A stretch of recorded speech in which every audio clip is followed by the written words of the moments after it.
بسم اللہ الرحمن الرحیم۔ نسبت مع اللہ کے عظیم الشان آثار۔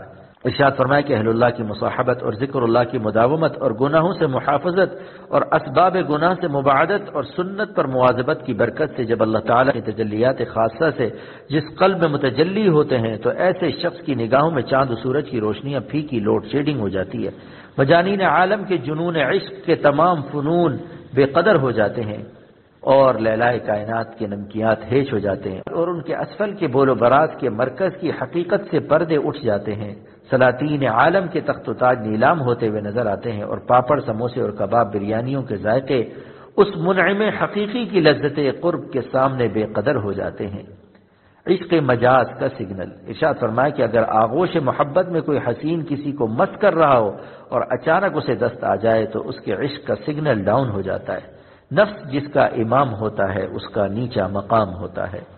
ماضی کے گناہوں پر استغفار تقویٰ کا جز ہے۔ ارشاد فرمایا کہ ماضی کے گناہوں سے توبہ کرنا بھی تقویٰ کا ایک جز ہے، چونکہ اپنی دوستی کی بنیاد اللہ تعالیٰ نے تقویٰ پر رکھی ہے، اور دوستی جب ہی ہو سکتی ہے کہ اپنے دوست کے حقوق میں ماضی میں جو نالائقیاں کی ہیں ان کی بھی تلافی کرے۔ آپ خود بتائیے، اگر آپ دنیا میں کسی سے دوستی کرنا چاہتے ہیں اور ماضی میں آپ نے اس کی نافرمانیاں کی ہیں تو اگر آپ اس سے خالی یہ کہیں کہ آئندہ میں آپ کی نافرمانی نہیں کروں گا اور ماضی پر ندامت کا اظہار نہ کریں تو کیا وہ آپ کو دوست بنا لے گا؟ جب تک کہ آپ یہ نہ کہیں گے کہ پہلے جو میں نالائقیاں کر چکا ہوں ان سے میں ندامت کے ساتھ معافی چاہتا ہوں، اس وقت تک وہ آپ کو دوست کی فہرست میں شامل نہیں کرے گا۔ لہذا ماضی میں جو اللہ تعالیٰ کی نافرمانیاں کی ہیں ان پر نادم ہونا بھی جز تقویٰ ہے، اور عہد ماضی کی نالائقیوں کی تلافی توبہ و استغفار اور چشم اشک بار ہے۔